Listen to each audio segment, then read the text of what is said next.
오늘은 다윗의 믿음이라는 제목으로 사무엘하 5장 10절로 이렇게 말씀을 나누도록 하겠습니다. 사무엘하 5장 10절 만군의 하나님 여호와께서 함께 계시니 다윗이 점점 강성하여 가니라. 한 주간 어떻게 지내셨는지요? 저는 이제 이쪽에 염증이 생겨서 무슨 막염이라고 하더라고요. 그래서 새벽에 잘 때 이쪽으로도 못 움직이고 저쪽으로도 못 움직이고 너무 아파갖고 거의 울 뻔했습니다. 그래서 이제 동네 병원에 가니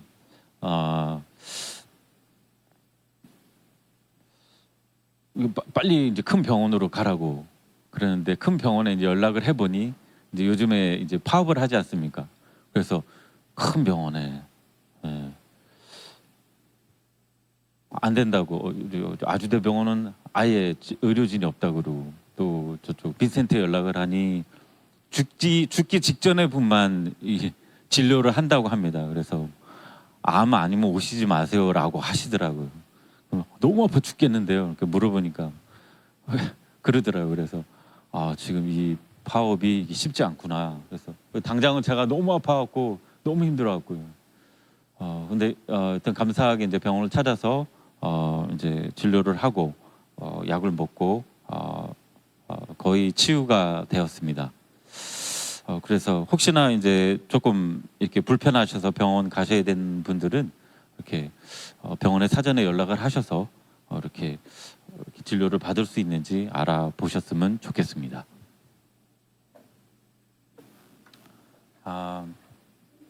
사무엘하 5장 10절 만군의 하나님 여호와께서 함께 계시니 다윗이 점점 강성하여 가니라. 다윗에게는 믿음이 있었습니다. 어려서부터 믿음이 있었고 또 점점 자라났습니다. 그의 믿음으로 말미암아 하나님 마음에 합한 사람이 되었습니다. 사실 어려서부터 하나님 마음에 합할 만한 그러한 일들을 통해서 하나님께서 훈련시키고 계셨습니다. 그 기름 부음 받기 전에도 이미 하나님께서 일을 하고 계셨다는 것입니다. 오늘 다윗이 어떤 믿음으로 하나님을 의지하였는지 그리고 하나님이 함께 하실 때 다윗의 삶이 어떻게 변했는지를 배울 수 있기를 소망합니다. 첫 번째로 하나님만이 세우실 수 있는 일을 다윗에게 행하시고 계심을 다윗은 알았습니다. 쉬운 말로 다윗은 하나님의 방법과 능력으로 그리고 하나님의 때에 온전한 하나님의 때에 다윗 자신을 세우실 것을 믿었다는 것입니다. 하나님은 다윗을 왕으로 택하셨습니다. 사무엘상 16장 13절에 보면 사무엘이 기름 부을 병을 가져다가 그의 형제 중에서 그에게 부었더니 이날 이후로 다윗이 여호와의 영에 크게 감동되니라. 이 여호와의 영에 감동되는 것이 굉장히 중요합니다. 핵심이죠. 하지만 이를 위하여 하나님께서 이를 통해서 훈련을 시키셨고 이 여호와의 영에 크게 감동되게 하셨지만 그럼에도 불구하고 그 뒤에 곧바로 세우시지 않았다는 것입니다. 이것을 보면 사람이 회복되고 세워지는 것은 쉽지 않은 일이라는 것을 알게 됩니다. 하나님이 이미 사울을 통하여서 그것을 알게 하셨고 그리고 세월을 통하여서 여러 가지 일들을 통하여서 다윗을 세워가십니다. 이 사울이 하나님께 범죄하여 버림받은 이후에 하나님께서 다윗을 택하십니다. 그때 다윗의 나이가 약 17세쯤 되었습니다. 다윗은 이새의 아들 8명 중에 막내 아들이었습니다. 그리고 양치기였습니다. 하나님께서 그를 찾아가게 하셨고 택하시고 왕을 삼으시겠다고 하셨는데 그 후에 다윗은 곧바로 양을 치러 갔습니다. 다윗은 무언가 벌써 알고 있었다는 것이죠. 성경에는 정확하게 나오지 않았습니다. 하지만 하던 대로 하였습니다. 그의 성실성이 보이죠. 그리고 그의 일들을 통해서 그가 배운 것들이 있습니다.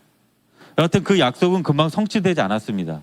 그리고 그 약속에 문이 열리기 시작한 것은 약 13년이 지난 후였습니다. 한 세월이죠. 그리고 기름 부음 받은 지 20여 년 후에야 하나님의 약속이 온전히 성취됩니다. 하나님께서 약속을 주셨는데 속히 이루어지지 않을 때 그 자신은 얼마나 혼돈스럽고 답답했겠습니까? 그리고 또한 앞만 보고 가도 쉽지 않은데 어떤 일들을 통하여서 오히려 더 낮아지고 오히려 하나님과 반대되는 그런 길을 가는 그런 일들도 있었다는 것입니다. 하나님은 사람을 세우실 때 약속과 성취 사이에 이렇게 시간을 두십니다. 금방 세우시지 않으십니다. 과정이 있다는 것이죠.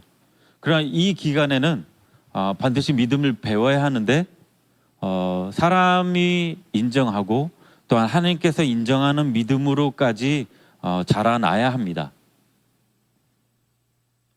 그리고 또한 이 기간에 그분을 경험으로 아는 시간을 가지게 하십니다. 믿음의 인내가 필요한 그러한 시간들을 가지게 한다는 것입니다.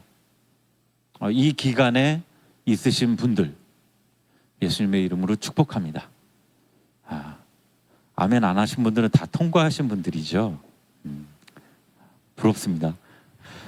주님께서 다윗에게 17살에 기름을 부으시고 13년이 지난 후에 헤브론에서 유다의 왕이 되게 하십니다.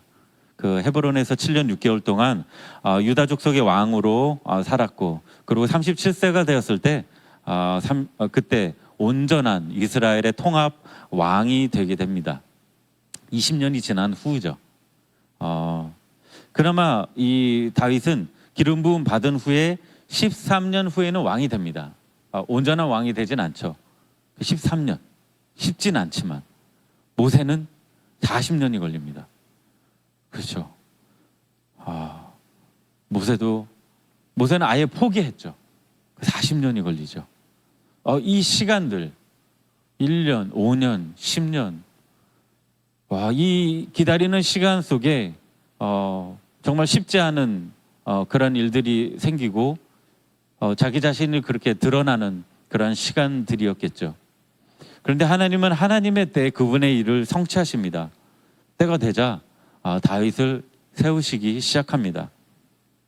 그때가 되었을 때 자기 자신뿐만 아니라 자기 주위에 있는 사람들뿐만 아니라 온 이스라엘이 다윗을 인정하게 됩니다. 사무엘하 5장 1절 2절에 보면 이스라엘 모든 지파가 헤브론에 이르러 다윗에게 나와 이르되 보소서 우리는 왕의 한 고륙이니이다. 전에 곧 사울이 우리 왕이 되었을 때에도 이스라엘을 거스려 출입하게 하신 분은 왕이시었고 다윗이죠. 여호와께서도 왕에게 말씀하시기를 내가 내 백성 이스라엘의 목자가 되며 내가 이스라엘의 주권자가 되리라 하셨나이다 하니라. 이스라엘 백성들이 헤브론에 와서 다윗을 향해 나옵니다. 그리고 우리가 당신의 친척들입니다 이렇게 하고 하나님께서 당신을 세우셨습니다 이렇게 합니다.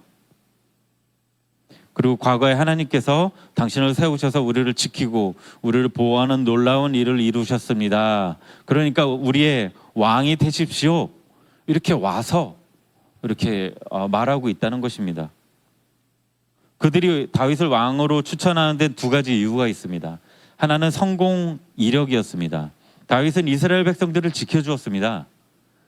정말 쉽지 않은 그때의 군사로서의 그런 성공의 이력을 가진 사람이었습니다.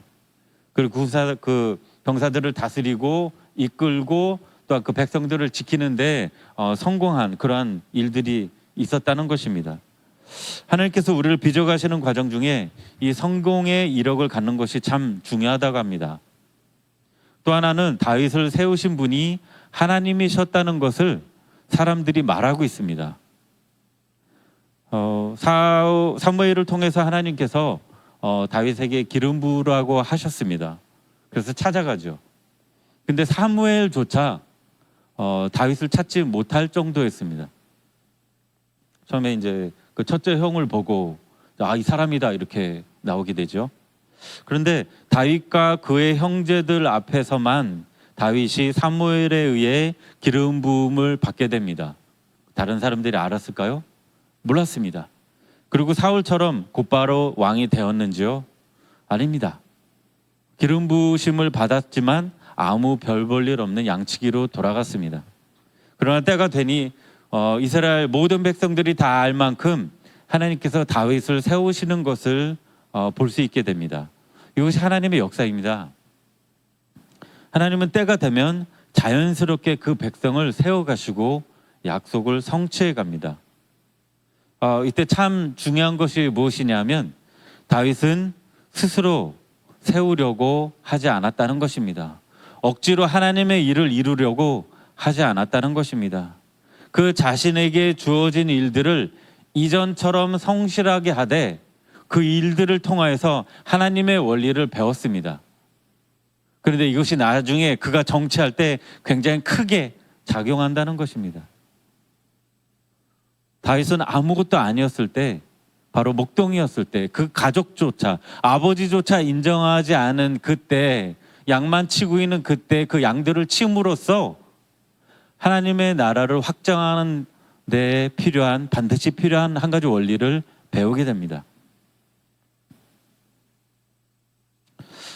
다윗은 일단은 자기 방법으로 하나님의 약속을 성취하려고 노력하지 않았고 하나님을 신뢰했습니다. 하나님께서 자기를 세우실 것을 믿었다는 것입니다. 그럼에도 불구하고 그의 환경은 굉장히 어려웠습니다.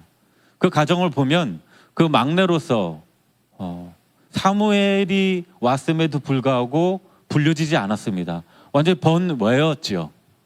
가족 중에서도 그냥 그 인원에 속하지 않는 그런 대접을 받았다는 것이죠. 그리고 또한 어느 순간 자기를 죽이려 했던 사울, 나중 일이죠. 사울이 자신을 죽이려 했지만 사울이 죽임을 당했다 이 소식을 들었을 때 더 이상 자신의 능력으로 더 모든 것을 하려고 하지 않았습니다. 환경이 열렸죠. 그런데 자기의 방법으로 하지 않았습니다. 주위의 병사들과 주위의 사람들이 하라고 했던 일들을 하지 않고 오직 하나님만 바라보았습니다. 그럼에도 불구하고 온전한 그 문이 열리지 않았습니다. 태문이 열리지 않았다는 것이죠. 헤브론으로 가라고 하셨고 오랜 기간이 걸렸습니다. 그 과정에 다윗은 믿음으로 하나님만을 바라보는 것을 배웠습니다. 결정적인 순간에도 자기 방법으로 하나님의 약속을 이루려고 하지 않았다는 것입니다. 그것을 통해서, 그런 환경을 통하여서 다윗은 철저하게 하나님만을 신뢰하는 사람이 되었습니다. 이스보셋이 죽었을 때도 그는 가서 스스로 왕이 되려고 하지 않았습니다. 왜냐하면 하나님께서 세우시지 않으면 무너진다는 것을 철저하게 알게 되었기 때문입니다. 사울을 알았고 사울이 세워지면서 어떻게 행동했는지, 어떻게 정치를 했는지, 어떠한 신앙으로 생활했는지 그가 보았고 사울이 무너지는 것까지 다 보았다는 것입니다. 그리고 사울 왕을 보고 많은 것을 깨달았을 것입니다. 그 약속하신 하나님께서 그분의 때 그분의 방법으로 일을 성취하실 것을 알았던 것입니다. 우리 기독교인의 삶도 마찬가지입니다. 하나님의 믿음으로 살 때 하나님의 능력이 부어진다는 것입니다. 히브리서 11장 5절에 보면 믿음으로 에녹은 죽음을 보지 않고 옮겨졌으니 하나님의 그를 옮기심으로 다시 보이지 아니하였느니라. 그는 옮겨지기 전에 하나님을 기쁘시게 하는 자라는 증거를 받았습니다. 믿음으로 에녹은 하나님과 동행하다가 죽음을 보지 않고 하늘나라로 올라갔다고 기록되어 있습니다. 그리고 하나님을 기쁘시게 하는 자라는 칭함을 받았다고 합니다. 그리고 성경은 믿음이 없이는 기쁘시게 하는 자라 할 수 없다고 말하고 있습니다. 또 하나님이 계신 것과 하나님을 찾는 자들에게 상 주시는 이심을 반드시 믿어야 할지니라, 이렇게 성경은 말하고 있습니다. 이 두 가지를 같이 가지고 있어야 된다는 것입니다.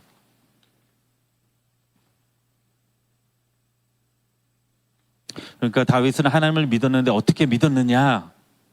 그 말씀대로 이루시는 하나님, 그분의 때에 그분의 방법으로 반드시 이루실 것을 신뢰하게 된 것입니다.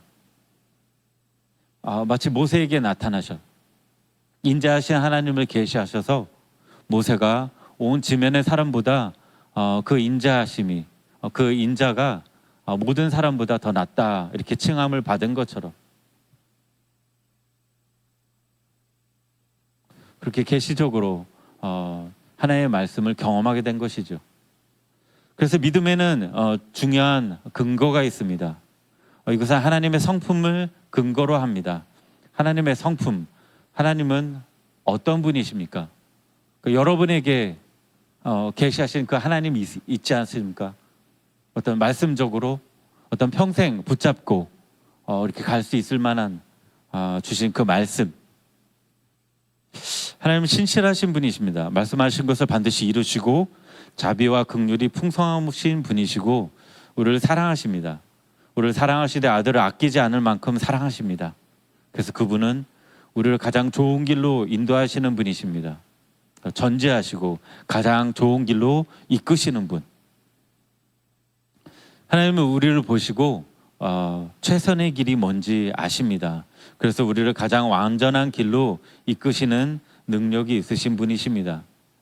또 하나님을 우리가 믿는다고 할 때 그분의 성품을 근거로 할 뿐만 아니라 그분의 약속을 근거로 합니다. 하나님의 약속들이 있습니다. 아브라함은 그 약속을 근거로 본토 친척 아비의 집을 떠났습니다. 다윗도 그 약속을 근거로 하나님을 신뢰했습니다.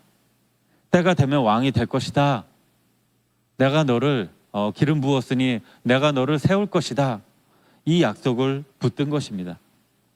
우리에게 주신 약속들이 있습니다. 교회에게 주신 비전, 개인에게 주신 비전, 주님께서 주신 약속을 붙들고 하나님께서 그 약속을 주셨기 때문에 그 약속을 이루실 것을 반드시 신뢰해야 됩니다. 세 번째로 하나님이 이루신 일에 근거하는 겁니다. 하나님이 이미 이루신 일을 믿고 그것을 신뢰하는 것입니다. 그것은 하나님이 가장 사랑하는 독생자, 그의 생명을 우리에게 주신 것입니다. 이것보다 더 큰 축복은 없고 이것보다 더 큰 놀라운 사랑은 없습니다. 때때로 우리가 우리의 소망이 이 땅에 있는 것처럼 착각할 때가 있습니다. 특별히 이 상황에 휩쓸리면 우리의 눈이 이 땅에 초점을 맞추게 됩니다. 나 자신, 주위, 가정, 어떻게 보면 교회, 환경, 이 모든 것, 사업 일체 그것들에 우리가 초점을 맞추게 됩니다. 교회 일들 포함합니다. 그러나 우리의 온전한 소망은 저 위에 있습니다. 물론 이 땅에서도 그의 나라가 확장되고 있습니다. 그러나 최종적으로는 우리의 모든 육신을 벗고 우리의 영이 하나님 앞에 나아가서 그분을 얼굴과 얼굴을 대면하여서 그 임재하심 속에 그 놀라운 영광의 하나님을 친구처럼 그를 경외하며 그분과 영원토록 동행하는 그런 일입니다. 그것이 우리의 최종 목적과 목표가 되어야 된다는 것입니다. 독생자를 아끼지 않고 내어놓으신 그 놀라운 사랑을 우리는 첫 번째로 신뢰하며 그렇게 살아야 된다는 것입니다. 그래서 하나님을 아는 만큼 하나님을 신뢰할 수 있습니다. 하나님 잘 모르면 신뢰하지 못하게 됩니다. 하나님께서 필요를 채우시고 주님을 알 때 우리는 주님을 신뢰할 수 있습니다. 하나님께서 치유하시는 분을 알 때 우리는 육신의 질병이나 연약함을 치료해 주시기를 하나님께 구하며 믿음으로 바라보며 나아갈 수 있습니다. 치유의 하나님, 채우시는 하나님, 회복해 하시는 주님, 그것이 믿어질 때 아니면 어떤 말씀을 통해서 그것이 강하게 우리에게 왔을 때 누구는 그것이 계시족이라고 하고 누구는 레마의 말씀이라 하고 누구는 어떤 하나님의 어떤 특별한 무엇이라고 말합니다. 어떤 단어는 다르지만 하나님께서 일하시면서 우리에게 주신 말씀입니다. 우리가 그것을 붙들었을 때 그 말씀의 그 결과를 볼 수 있게 됩니다. 모든 말씀이 그렇게 작용하진 않죠. 그러나 어떤 특별한 때 우리에게 주셨다면 우리는 그것을 심각하게 받아들여야 된다는 것입니다. 그런데 그것이 실제로 이루어지기 위해서 우리의 믿음이 필요합니다. 그렇죠. 어떤 치유도 마찬가지고 어떤 재정도 마찬가지고 관계 회복도 마찬가지입니다. 그 군대에서는 일반 병사지만 그 주특기가 따로 있습니다. 그러한 것처럼 우리도 역시 주님의 군사이고 제자이고 주님의 사랑하는 자입니다. 그러나 의사들도 다 다른 것처럼 우리에게 특별한 하나님께서 주신 그런 주특기가 있다는 것입니다. 그 다 본인은 알고 계실 것입니다. 그러나 특별한 때에 어떤 하나님께서 어떤 상황, 그런 은혜 주셨을 때는 우리가 믿음을 하나님께서 이제까지 주신 어떤 믿음과 그런 사인을 통하여서 우리가 실질적으로 행동해야 되는 때가 있다는 것입니다. 그때가 어땠는지는 잘 모릅니다. 하지만 하나님과 그런 인격적인 관계에 있다면 모든 사람들이 아니라고 했을 때라도 확신을 가지고 믿음으로 나아갈 수 있고, 또 모든 사람들이 맞다고 할 때에도 아니라고 할 수 있는 어떤 그런 믿음이 생긴다는 것입니다. 하나님이 그분의 때에 그분의 방법으로 이루어 나아가십니다. 자기 노력과 열심이 아니라 내가 세우지 않아도 하나님께서 반드시 그의 때에 이루실 것을, 그의 때에 세우실 것이란 것을 믿어야 한다는 것입니다. 그런데 이 믿음이 우리 삶 가운데 하나님의 믿음이죠. 이 다윗과 같은 그 믿음이 우리 삶 가운데 실제가 되려면 온전한 믿음, 이 믿음을 가지고 있을 뿐만 아니라 우리의 삶 자체가 하나님이 우리 인생의 최고 목표가 되어야 합니다. 그러니까 실제로 그 삶 자체의 그 행동, 우리의 생각과 마음과 느낌과 감정과 의지와 우리의 어떤 그것들이 모두 다 어떤 하나님께서 우리 인생의 최고 목표가 되어야 한다는 것입니다. 그래서 이 믿음의 이 수준이, 사실은 성경적인 믿음의 수준은 상당히 높다는 것입니다.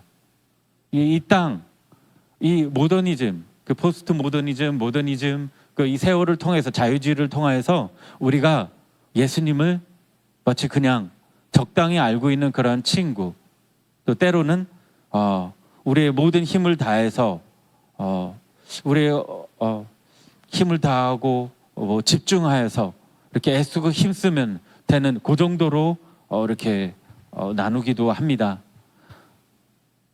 하지만 하나님께서는 그의 모든 것을 우리에게 주셨습니다. 예수님께서는 그의 생명을 뿐만 아니라 그의 수치를 당하시고 고통과 그 모든 저주를 받으시고 우리를 위하여 돌아가셨다는 것입니다. 우리를 위하여 모든 것을 주셨다는 것이죠. 결국 은혜로 하나님의 의도하에, 하나님의 계획하에 그렇게 회복이 되겠지만 우리는 그 모든 부분이 주님께로 초점이 맞춰져야 된다고 합니다. 하나님이 우리의 인생의 최고 목표가 되시길 예수님의 이름으로 축복합니다. 하나님을 자기 인생의 최고의 가치로 두지 않게 되면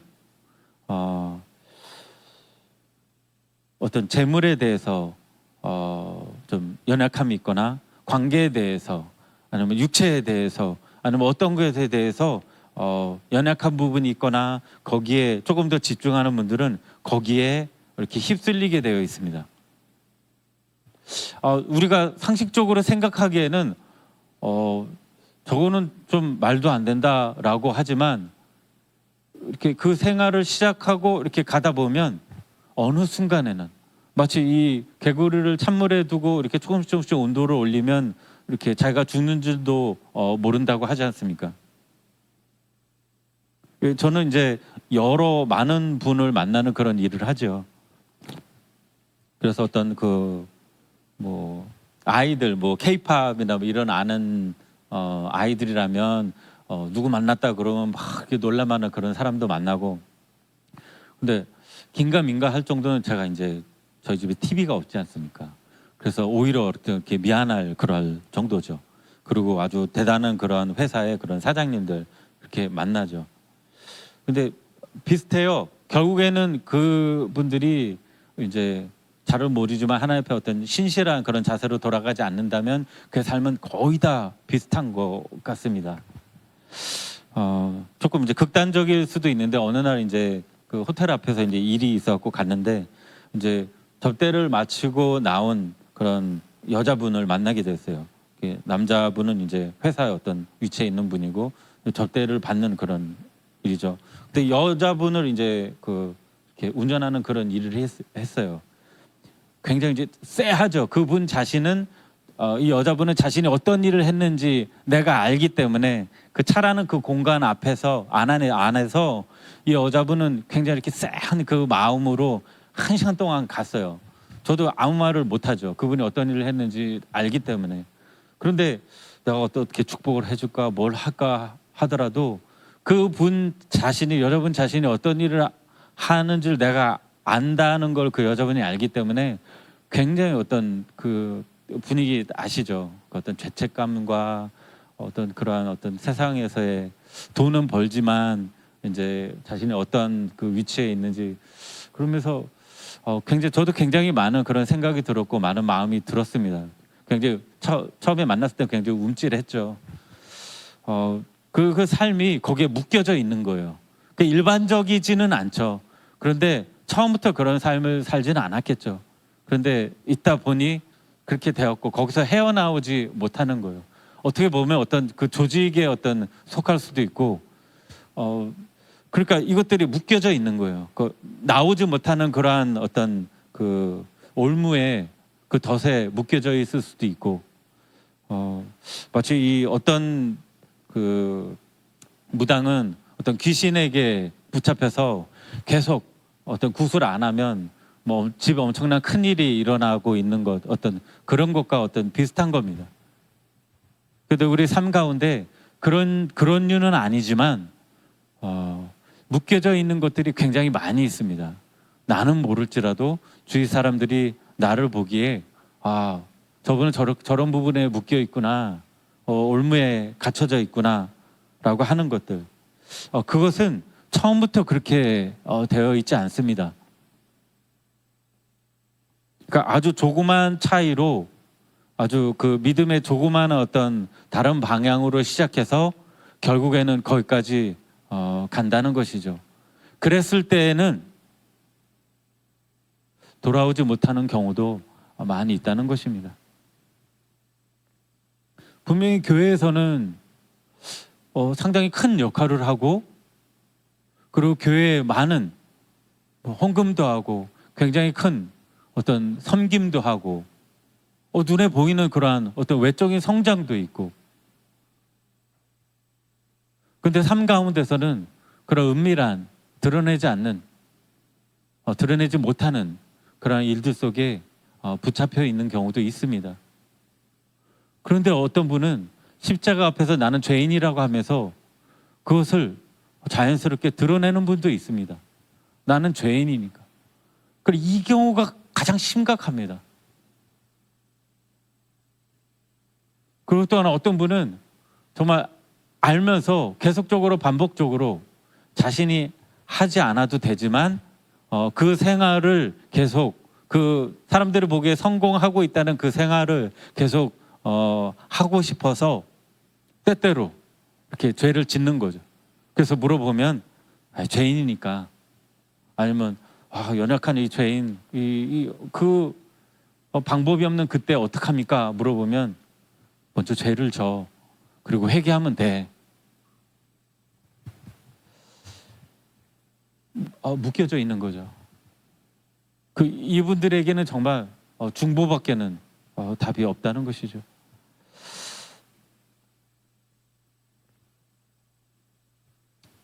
우리 유일한 소원이 하나님만이 되시기를 예수님의 이름으로 축복합니다. 그래서 자라나는 세대들은 아주 처음부터 어떤 불법, 이것은 눈에 보이죠. 아니요, 편법.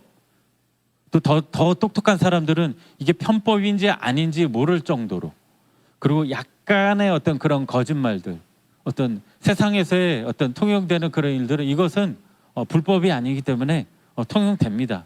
뭐 그런 거 꼭 그래. 뭐 괜찮아. 불법도 아니잖아. 하지만 하나님 앞에서 그게 통할까? 이겁니다.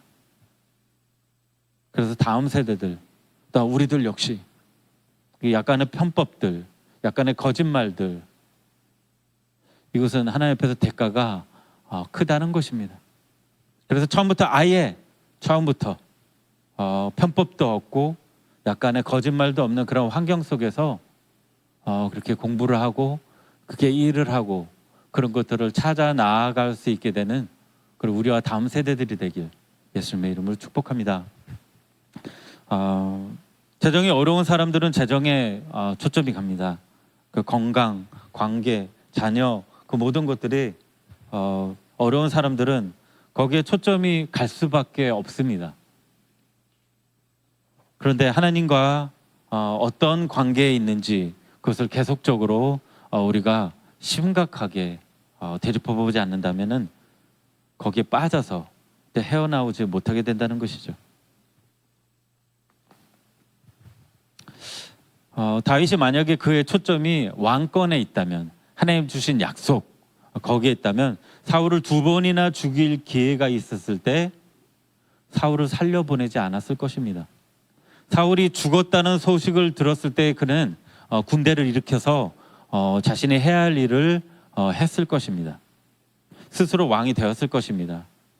하나님의 뜻을 구하기보다는 그가 자신의 방법으로 그 기회를 살려서 그렇게 왕의 자리에 올라갔을 것입니다.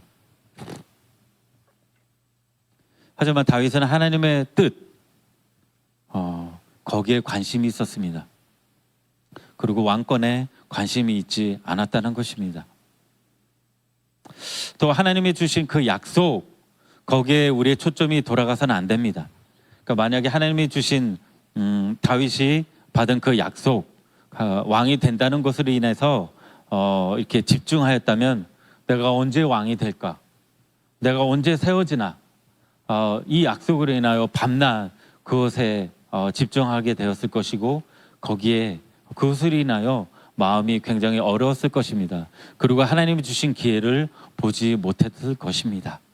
사울을 죽일 기회도 있었고 이스보셋이 죽었다는 소식을 들었을 때에도 그는 자기 스스로 그 약속을 이루려고 하지 않았습니다. 다윗은 그렇게 하지 않았습니다. 그의 관심사는 오직 하나님이었고 오직 하나님만을 추구했습니다. 그래서 하나님의 때에 하나님의 방법으로 그 약속을 성취하실 것을 믿고 그분을 신뢰하고 기다렸습니다. 설사 그 약속이 성취되지 않는다고 하더라도 그의 초점은 하나님께 두었기 때문에 그는 믿음을 잃지 않았을 것이고 방법을 쓰지 않았을 것입니다.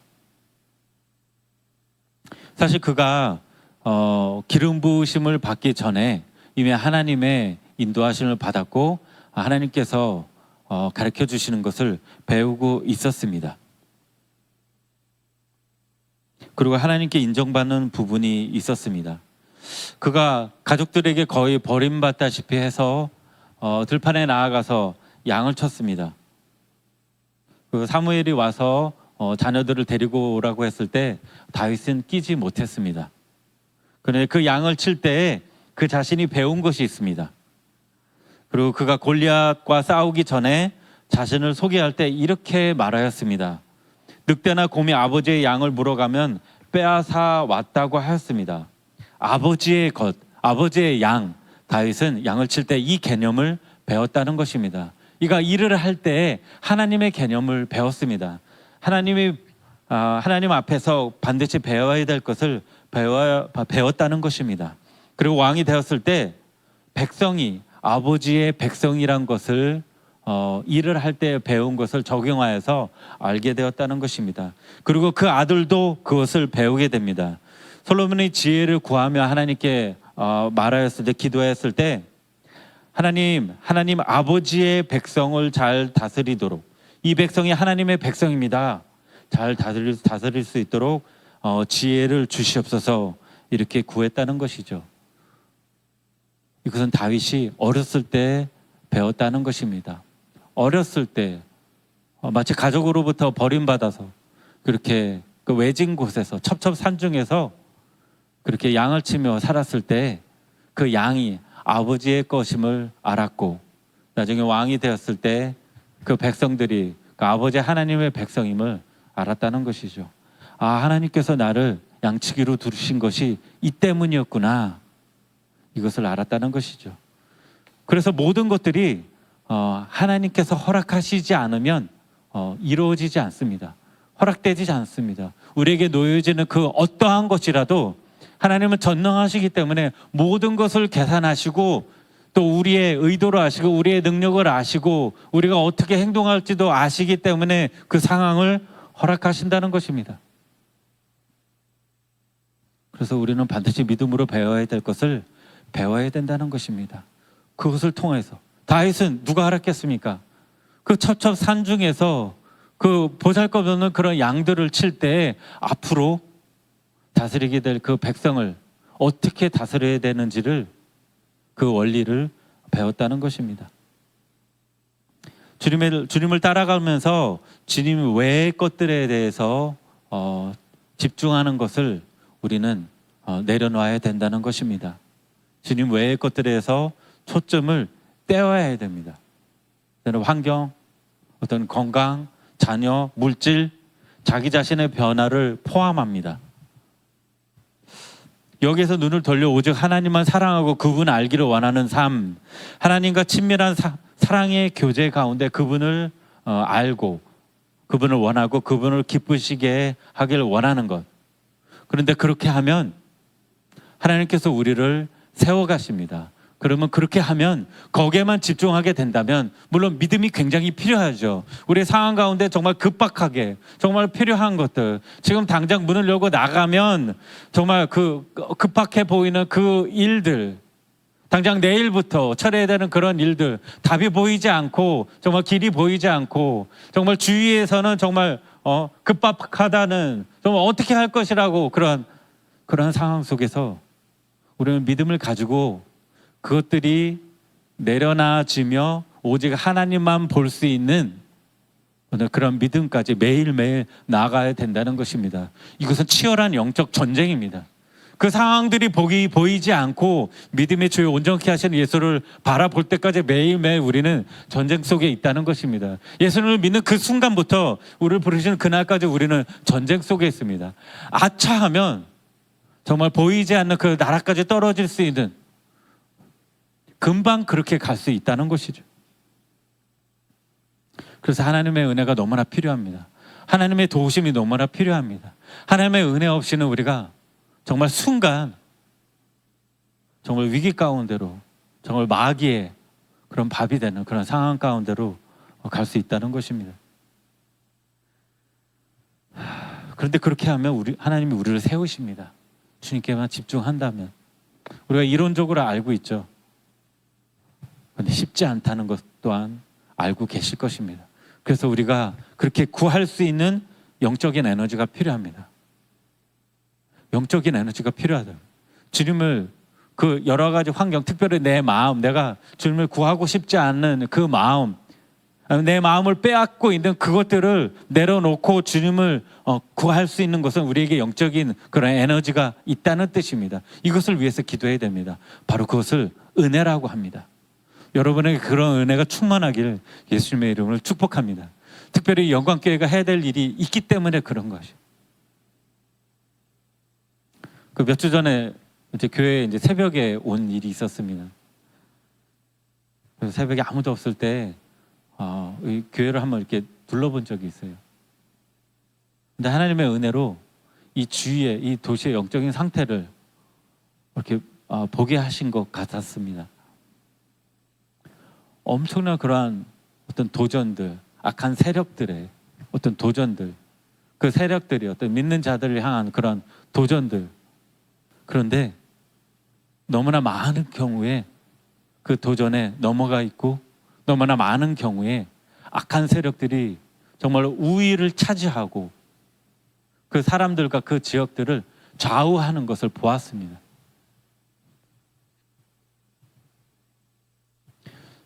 그래서 우리는 믿음의 사람들이 필요합니다. 하나님은 믿음의 사람들을 세우길 원하십니다. 그 믿음의 사람들을 통하여서 더 많은 사람들이 회복이 되고 영적인 에너지를 얻고 힘을 얻어서 온전히 하나님을 찾아 나아가는 그런 일들을 경험할 수 있다는 것입니다. 그래서 하나님께서 믿음의 사람들을 세우시길 원하십니다. 그리고 그 믿음을 위해서 주님을 구해야 되는데 영적 에너지가 필요하고, 그래 갈등이 굉장히 있습니다. 내가 원하는 것들, 당장 보이는 것들, 나의 마음을 빼앗고 있는 것들, 내가 주님을 찾아야 되는데 내가 이것 때문에 주님을 못 찾고 있어 라고 하는 것들 분명히 있었을 것입니다. 여기 올라오면 느껴집니다. 설교를 하다가 아니 처음에 여기 올라오면 확 막히는 그런 부분들이 있었습니다. 저는 왜 그런지 모르겠어요. 내가 설교를 그렇게 못하나? 아니면 내가 무슨 죄를 그렇게 많이 지어서 이렇게 여기 올라와서 이렇게 한마디도 못하게 하시나? 물론 저의 악함과 연약함이 있어요. 불신도 있고요. 그런데 우리 모두의 연약함이란 것을 알게 되었어요. 주님 자신의 영광을 위하여 회복되시길 예수님의 이름으로 축복합니다.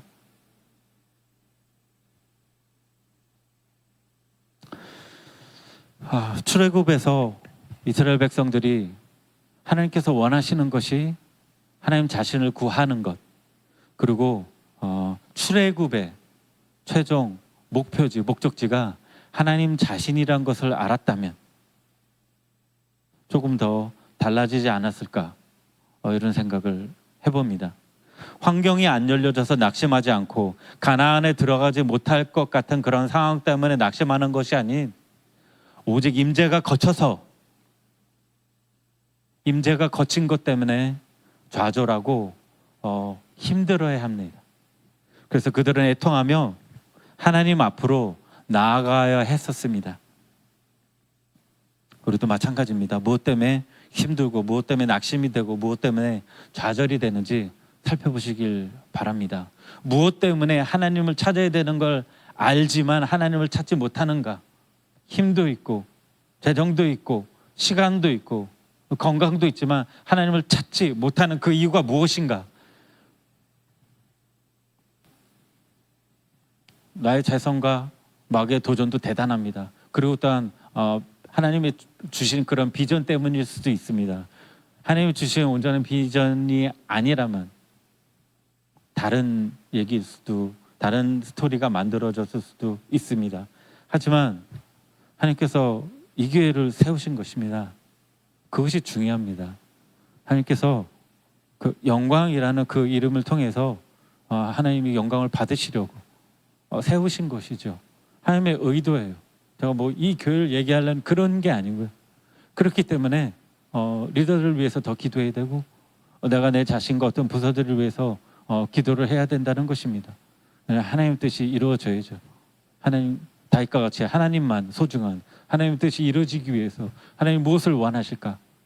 그것을 위해서 반걸음이라도 나아갈 때 우리에게 조금 더 힘이 주어질 것입니다. 그것을 통해서 영적인 에너지가 채워지고, 그러므로 말미암아 우리가 더 마음껏 하나님을 예배하고 찬양하고 기도하고 생활에서 하나님을 찾는 그런 놀라운 기적을 경험하게 될 것입니다. 영원한 생명이신 하나님께 초점을 두는 삶, 하나님 알고 동행하는 삶, 인격적인 그분을 더 알고 그분과 동행하길 원하는 삶, 그런 삶을 산다면 환경이 변하지 않는 것 때문에 우리가 힘들어하지 않을 것입니다. 그렇게 주님만을 알기를 원하며 아주 조금이라도,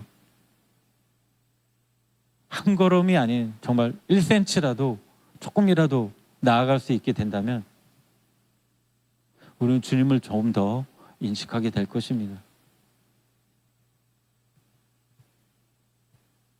사실 어제 주님을 구하면서 이렇게 찬양하는 그런 시간들이 있었습니다. 그런데 지간하면 이제 조금 있으면 이렇게 주님이 이렇게 임재하심이나 기름 부으심을 허락하시는데 그것이 안 되더라고요. 그런데 내가 더 구하지 못하는 저를 보면서 너무 힘들어 했었습니다. 그럼 더 주님을 구하면 나가야 되는데 이게 말뿐인 내 자신을 보면서 너무 힘들었었습니다. 그런데 그때 은혜가 임했었습니다. 그러니까 내가 나를 보면서 와, 나 이거구나, 이것밖에 안 되는구나. 분명히 은혜가 이전에 이만큼 구하면 하나님의 은혜가 있었는데 근데 안 되는 것입니다. 그래서 너무 실망해서 어떻게 할까 막 하면서 계속 주님을 찾을 때 어떤 한 가지 방법이 생겼어요. 그래서 그 방법으로 계속 주님을 찾으며 나아갔을 때 결국엔 끝에는 어떤 주님을 경험하는, 주님과 교제하는 그런 시간을 가질 수 있게 되었었습니다. 그래서 신앙생활을 정말 쉽지는 않구나, 정말. 그런데 그 쉽지 않은 그 순간에 아주 조금이라도 내가 은혜를 구하며 나아갈 때 하나님께서 그것보다 훨씬 더 많은 그런 예비된 은혜를 부어주시는구나, 이렇게 어제 경험을 했었습니다.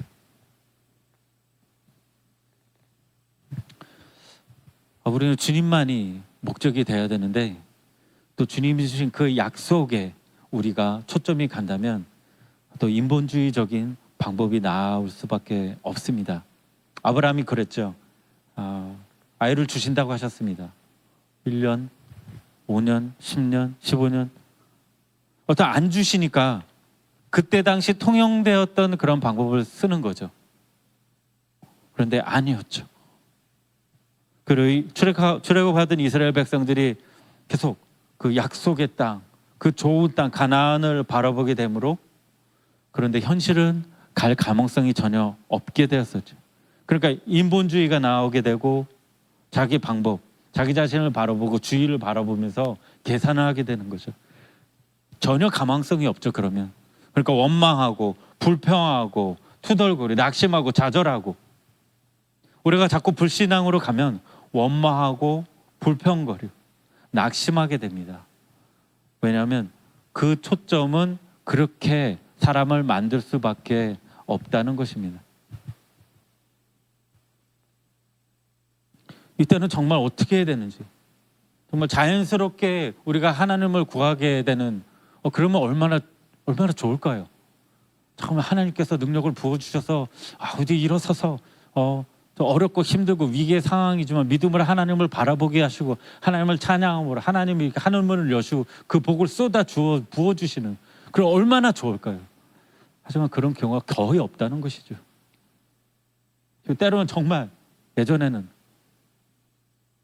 이렇게 하고 이렇게 한 때도 있었어요. 나의 입이 범죄하고 또 어떻게 할까? 내가 내 손으로 뺨을 때리기도 하고 어떻게 하기도 하고 안 되는 겁니다. 그런데 그 이후에 아주 조금 하나님께서 그 은혜를 부어주심으로 말미암아 조금씩 나가는 그런 것을 경험한 적이 있습니다. 믿음이 되어 온전케 하신 예수를 바라볼 수 있게 되실 예수님의 이름을 축복합니다. 이제 말씀을 마무리를 하려고 합니다. 하나님께서 쓰셨던 사람들은 하나님이 빚으시는 과정 중에 그의 초점이 철저하게 하나님께만 집중되는 것을 볼 수 있습니다. 우리의 초점은 어디를 향하고 있는지요? 하나님을 사랑하는 것을 바로 하나님을 내 인생의 최고의 목표로 두는 그것입니다. 그러니까 요셉도 마찬가지였습니다. 요셉이 그런 위기를 극복할 수 있었던 것은, 어떤 사람은 그 마음속에 꿈이 있었다, 그렇기 때문에 그 꿈으로 말미암아 극복할 수 있었다, 이렇게 말하는데 꿈을 가지고 뭔가 자기 비전이 성취될 꿈, 그 비전 때문에 그가 참을 수 있었다면 어쩌면 그는 우울증에 걸릴 수도 있었을 것입니다. 비전이 성취될 가능성이 아예 없었습니다. 더 그는 성실함으로 해서 성공해 보였지만 결국에는 그 감옥이라는, 그때 당시의 감옥은 그냥 끝이었습니다. 아무 이것도 저것도 보이지 않는, 세상에서는 쟤는 끝났다라고 하는 그곳에서 아무도 요셉을 기억해주는 사람도 없고 비전도 없었습니다. 암담한 생활이었습니다. 요셉은 꿈을 본 것이 아니라, 비전을 본 것이 아니라 요셉은 그 감옥에서 하나님을 보았습니다. 우리가 하나님 나라를 가는 그날까지 하나님을 추구하고 주님과 동행하고 하나님이 우리의 기쁨 되기를 추구하고 매일 겸손히 그분께 주도권을 드리고 말씀하실 때 듣기 원하는 그런 자세로 순종하고 조정하고, 이것이 사람마다 다릅니다. 그렇죠? 옆 사람 보면 우리는 무너집니다. 누가 정말 그런 믿음을 가졌대 그러면 우리는 더 나아갈 수 없습니다. 다릅니다. 하나님께서 다르게 만드셨고 또 하나님의 의도가 다 다릅니다. 중요한 것은 하나님께서 우리를 사랑하시고 각자를 의도로 가시고 만드셨다는 것입니다. 그것이 중요합니다. 그렇죠? 우리의 목표가 무엇인지, 다윗은 시편 27편 4절에 보면 내가 여호와께 구하였던 유일한 소원이 있습니다. 그것은 여호와의 아름다움에 거하고 그 전에 거하는 것입니다. 내가 여호와께 구하였던 유일한 소원이 있습니다. 그것은 여호와의 아름다움에 거하고 그 전에 거하는 것입니다.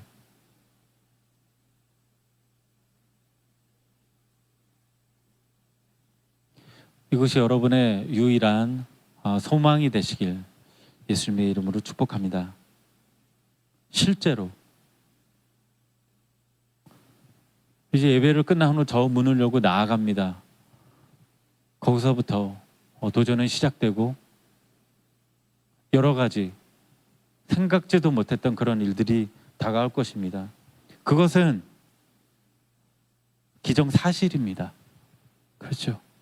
그래서 우리는 마음을 풀지 않고 계속적으로 주님을 바라볼 수 있도록 그런 은혜를 저 문을 나가면서부터 계속 구해야 된다는 것입니다.